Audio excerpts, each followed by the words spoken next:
morning and welcome to Wasatch Weekends for this Friday, December 29th edition. I'm Danielle Turner. Thanks for joining us. On today's show, we'll be looking at Katie Wang from the Park City film series, telling us about the movie that they have this weekend. And we'll also give you a spinach dip recipe to get you ready for that New Year's Eve party. But up first, let's take a look at our local weather. This weather report is brought to you by Sun and Ski Sports, your new mountain sports headquarters.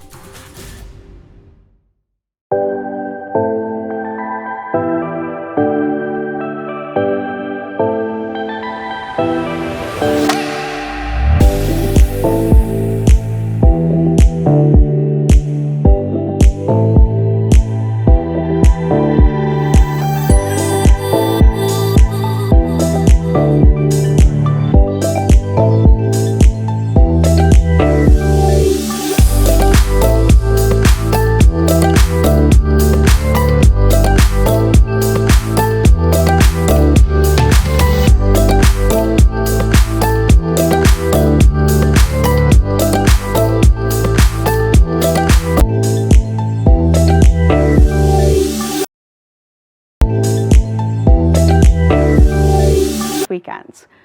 Last week we had a chance to talk to Katie Wang about the movie The Holdovers, which was shown over the Christmas weekend and will be shown again over New Year's weekend. Let's take a look back at that interview in case you haven't had a chance to get out there and see the movie. In the Wasatch Range, and you know what that means. Katie Wang is here to talk all things Park City film. Katie, how are you this morning? I'm well, thanks. Thanks for having me. So we are in the Christmas weekend, but that does not mean that the movies don't stop playing. Tell me all about the things that you're offering this weekend. So we have a great film. It is holiday themed in an independent film kind of way, but it's with Paul Giamatti. It's called The Holdovers.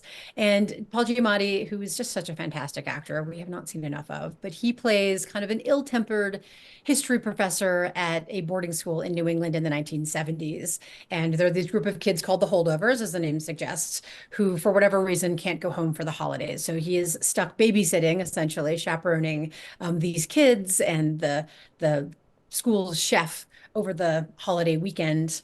And just kind of how that story unfolds is just so delightful. It kind of just the interaction between the different actors, the adventures that they go on. Of course, calamity ensues, hilarity, right? It's a fun kind of comedy film, but also just there's kind of a weightiness to it of just kind of that unexpected pleasure of finding discovering new relationships, discovering something new about someone that you thought you knew all about, right? Here's this teacher who's just kind of irascible, kind of a pain in the butt to all the students. And then you find out what his human side is like. And equally for the student who's kind of always needling his teacher, what's his backstory? What's the backstory of the cook who no one really thinks about, but is really the underpinning of the school. And so it kind of comes together in that beautiful way of just how their stories intertwine and just kind of create this bond over the course of the weeks that they're together. So we're really excited to bring this in for the Christmas weekend. It was a hit at the Telluride Film Festival, so we knew that it would be something we'd want to bring in this time of year for sure. Well, Paul Giamatti is such a heavy hitter and a versatile actor, and so this will be a fun version of him that you probably haven't seen in a while. So what else is going on with Park City Film coming up, and what can we expect? So people don't miss out on the show, we are closed Christmas Eve, which is Sunday night. So we'll be showing The Holdovers Friday and Saturday at 7. So if you want to come see this great film, definitely join us on Friday or Saturday night. And we're actually going to show it again on New Year's weekend. So we have our audiences are a little diminished over the holiday weekends, as you can imagine. It's a little hard to compete with both Christmas and New Year's Eve. So we thought that we would to kind of mix things up a little bit this year and hold it over 2 weekends so that folks would have an opportunity to see the films. But in terms of end of year, we are, of course, looking at year-end donations, year-end memberships. We have a challenge grant from Will and Carol Hodgman that will match all new memberships, anyone that levels up their membership. If you're looking for that last minute holiday gift, stocking stuffer, hostess gift, look no further than Park City Film. If you have some time to spare, we'd love to have you join us for the Sundance Film Festival and help us pop some popcorn for the masses. We're about 80% full, but we got to bridge that 20% gap to get us across the line. We use over 100 volunteers for the Sundance Film Festival. So parkcityfilm.org has all that information and more if you are interested. Absolutely. I love the holdovers being held over the holiday weekend. So nice play on words there, but it sounds like such a fun and delightful movie, especially, to avoid the crowds of going to a traditional movie theater and seeing all that. I love what you do. Now, in regard to Sundance, you mentioned 80% filled as far as volunteers. We can go to parkcityfilm.org to volunteer and sign up for that last 20%. Is that correct? Yes, yep. So if you go to the volunteer tab, it's in the upper right-hand corner, or just scroll down to the bottom of the page. And this is completely separate from the Sundance Film Festival kind of official program, Sundance Institute's program. So we don't give you a fancy jacket, I'm sorry, but you also don't have to stand outside. So there's the plus side.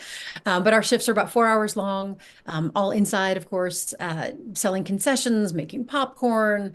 You get in exchange, you'll get free tickets either to the Sundance Film Festival or to Park City Films. You can come back and see some of the great films that, of course, will be premiering at the festival when the crowds have abated in a little more relaxed environment. But it's a lot of fun. It's a great way to see the festival from a completely different angle. I mean, just film lovers from all over the world, whether they're actors or directors or just someone from Topeka, Kansas, to someone from London, England, who's just here to experience the joy of cinema.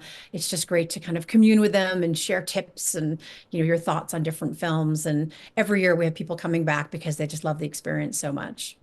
Well, we love what you do here in the community. I think it's just a wonderful thing to go see movies and to see movies that are unique and hand-selected specifically for the Park City community. So Katie Wang, thank you so much for all that you do. And where can we go to buy tickets for this upcoming film? Parkcityfilm.org to buy tickets for the holdovers. I do want to note that we've had over the past couple months some issues with our online ticketing system, but we have changed to a new platform and it is amazing and it works very well. So do not be deterred if you had a bad experience previously. I apologize, but we have upgraded and it's a much better experience. Or you can just show up at the door. We open the box office an hour before showtime. We have almost over 400 seats in our theater, so plenty of room to accommodate film lovers and their friends and family if they have a spontaneous change of plans or just want to go see a movie with us over the next 2 weekends. We'd love to have you. The holdovers, 7 p.m. this weekend and New Year's weekend. So Katie, thanks so much for coming on and have a happy holiday season. Happy holidays and happy solstice. Absolutely. Now stay tuned. We'll be right back with more right after this.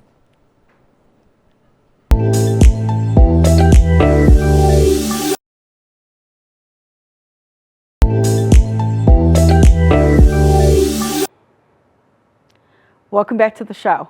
Are you ready for your New Year's Eve party yet? Kim and Kevin make a terrific spinach dip recipe to help get you ready for the festivities.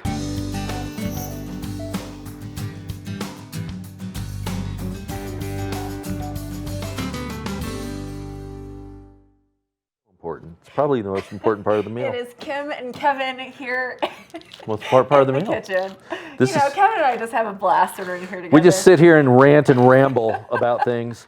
We were just talking about each meal, what's the most important part of the meal?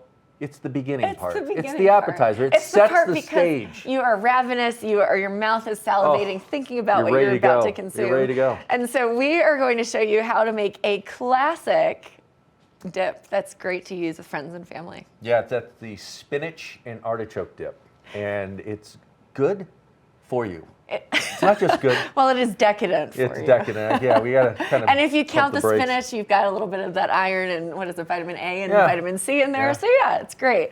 I love making it from scratch because arguably I think it's better when you make it from scratch than what you would get at a restaurant. Well, and you were talking about, I opened up this garlic container and it's like, oh my gosh, the aroma of garlic is mesmerizing. So I love anything with garlic in it. Anything with garlic is absolutely delicious. So we're gonna go ahead and get started in this recipe. It's simple ingredients. You have your regular grated and shredded cheeses. So we've got mozzarella and Parmesan, which we have right here.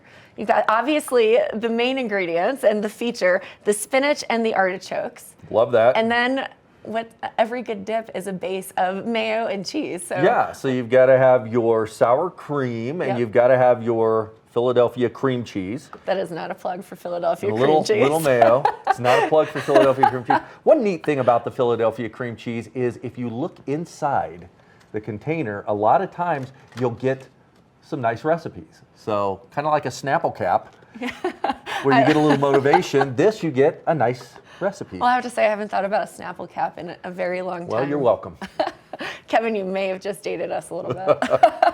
But we are going to go ahead and get started and get things rocking and rolling because it is just one of my favorite things to snack on. You can always overindulge in this because it's just so delicious. All right, let's get started. We are going to go ahead and do it. So we've had our cream cheese sitting out. It's at room temperature. So we have 8 ounces of cream cheese, which is literally 1 block of cream cheese. 1 block. So we'll just go ahead and throw that in our large mixing bowl. And the great thing about this recipe is it is a 1 bowl recipe.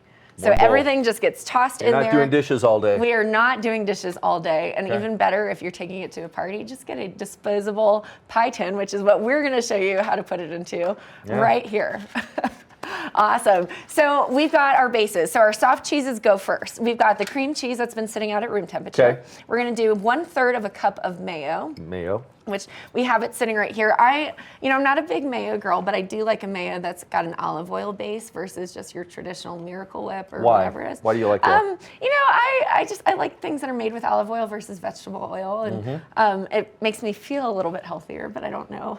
We're making a spinach dip, so I don't know how healthy we're going to be today. Okay. So once you've done the 1/3 of a cup of the mayo, which Kevin, excellent job there. Got it. Then we're adding 1 cup of sour cream. Okay. So you can do a mix of Greek yogurt and sour cream if you wanted to. Okay. But it's just a really, it's a great addition. And if you wanted to, I think even if you wanted to, you could almost add some cottage cheese and make it a little bit more protein forward. Oh, I like that. So I use cottage cheese as a substitute for a lot of recipes. But today we are just doing the classic. The sour cream. So awesome. We've got everything just mixed in here. And we're just going to go ahead and mix it all in. And then we're going to throw in the garlic.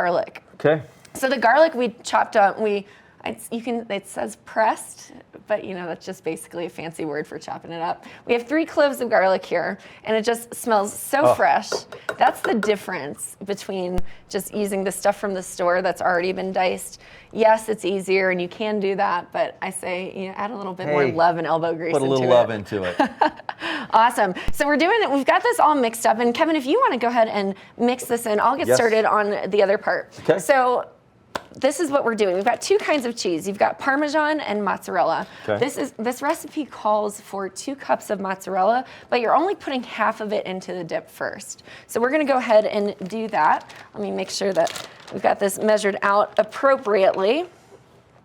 If you get a little extra cheese, it doesn't have to be perfect because let's be real, cheese is cheese and it's delicious no matter which way you do it. All right. So we've got about 1 cup of cheese now of the mozzarella. Perfect. And then we've got about a half a cup of grated Parmesan or shredded Parmesan. Basically, it's just going to melt in there, so you want to make sure that it's finely diced, but whatever you've got on hand, really. Most people probably have most of these ingredients in your pantry at all times. Or fridge, I guess. We shouldn't be keeping your cheese in the pantry. Not in the pantry, no. All right, so we've got our Parmesan. We're a whole different show if we do that. It's very true, very true. All right, Parmesan is mixed in there. Now, here's the fun part. What is fun? Tell me. Talk to me. We're putting the star ingredients into the mix. I'm thinking spinach and I'm thinking artichoke. You're thinking appropriately here. See? So we're on the same page. We have artichoke hearts. This recipe, you can do 10 to 12. Most jars of marinated artichoke hearts are about 12 ounces. So I went ahead and I drained it already because you do not want the artichoke juice in it. But it's marinated, so it's got a little bit of extra flavor and seasonings in it. And then once I drained that, I actually took them out and I chopped them up a little bit further so that it's a little bit easier to digest when you're scooping it with a pita. And what I did, the top layer of it sometimes is a little bit harder and hard to chew. If you've ever done like a traditional artichoke, you use that piece to scrape off your teeth. So I removed the outer edges and I cut off the tips and then I diced it up a little bit further. So we're just gonna go ahead and dump this in here. As you can see, it smells good. They're marinated, they look good. It's about 10 ounces that we've got going on in our dip right now. Okay. And then the spinach. And there is a trick to the spinach. Okay. You know about the spinach trick. Yeah, well, I know that you need to drain the spinach because there's always a lot of water in it and condensation. Absolutely. And you buy the frozen spinach and frozen chopped spinach. So you don't have to chop it. You just need to thaw it out. Exactly, Keeping it already simple. done. So you can like pop it in the microwave if you need to, but what I typically do is I would pull it out the night before, let it thaw out, and then once it's thawed out, we've already wrung out all of the excess water. It's already chopped up. So this, believe it or not, is 10 ounces of spinach. So Are we're just you serious right I now? am so serious right now. So we just dump it in there too. Okay. And you just kind of mix it around. It takes a minute as you're mixing it. You know, this is really all that you need to do, but I don't know if you're like me, Kevin, but I always add a little bit of extra garlic powder, a little bit of salt and pepper. Oh, yeah. Always. Those are Always. the classics in any recipe, in my opinion. So we're just gonna freehand that. Got a little bit of garlic powder here, and I'm just gonna freehand it while you're continuing to mix it in. Looks good to me. Look at that. Looks perfect. And then your classic pepper. A little salt and pepper. salt. Yeah. So we'll do a little pepper, not a lot, because we don't really need to have a spice in this. And then we've got a little bit of salt because salt Why makes not? everything a little bit Why not? more decadent, is That's what I right. like to call it. So that's really all that you do. You just mix it all up, single bowl, and then we have a baking dish. Usually if you had a square pan, you do a 9 by 9 for this particular recipe, or it'll just all fit into your pie tin. Right. Well, while he's mixing that up, we've got a disposable pie tin right here. Pretty great. Pretty great. And then you just want to coat the bottom of it just a little bit. So I love the organic olive oil spray. This is in my kitchen at all times. In fact, I stock up on it, and I've got like 3 extra cans because I never want to run out. Just keeping it simple, Kim. Keeping it so simple. And Kevin, looks great. Okay. I'll do the spooning, you hold the spoon. bowl. And we're just literally going to put this in here, just like that. And it will be thick because once we pop it into the oven, it'll basically kind of, just melt a little bit more. Everything will be nice and cheesy. So you just want to make sure that it's evenly spread, just like that. Perfect. And then, remember how I mentioned we only used half the mozzarella? I did. I remember that. Well, the other half, if you were measuring it out, it would be about a cup. But we're just going to sit here and have some fun and just kind of dump this all over the top, because one of my favorite things when like diving into a freshly baked dip is just like breaking that cheesy, ooey gooey, delicious barrier. Oh yeah, get a little brown on top.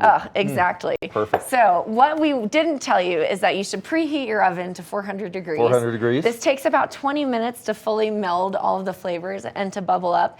And so because TV magic, we actually have one ready to go Do we in the really? oven right now. So Kevin is gonna show us, he's gonna pull that out, looking great. Oh my goodness, it is just absolutely golden on top, but you pull it out basically once that cheese that we just put on the mozzarella, once it starts to bubble up and look brown and gorgeous, just like this. Look at that. Smells good. I wish you could smell it. The garlic, the cheese, the deliciousness. To me, this smells like vacation and holidays and entertaining and friends It and is, family. exactly. Well, Kevin, I think we need to break into those pita chips. So you think can so, too. serve this with whatever you want. You can serve it with, crackers. You can do some like little crostinis. But we're just going to go with the pita chips, lightly salted because we don't want to take away from the flavor. And it's just going to be absolutely delicious.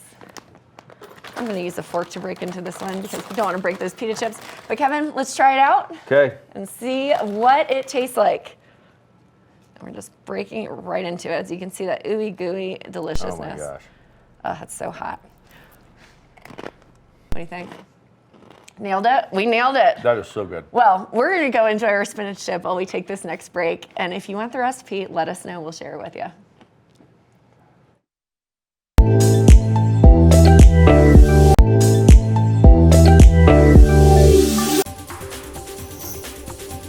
This weather report is brought to you by Sun and Ski Sports, your new mountain sports headquarters.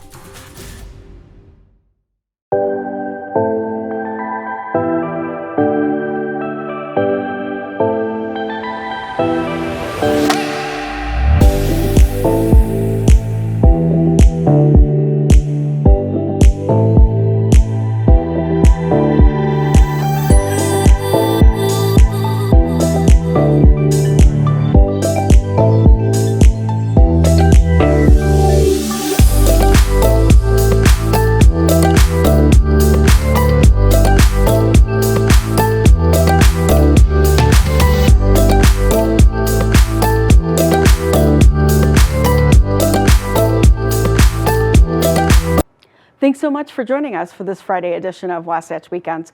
I'm Danielle Turner. We'll see you tomorrow.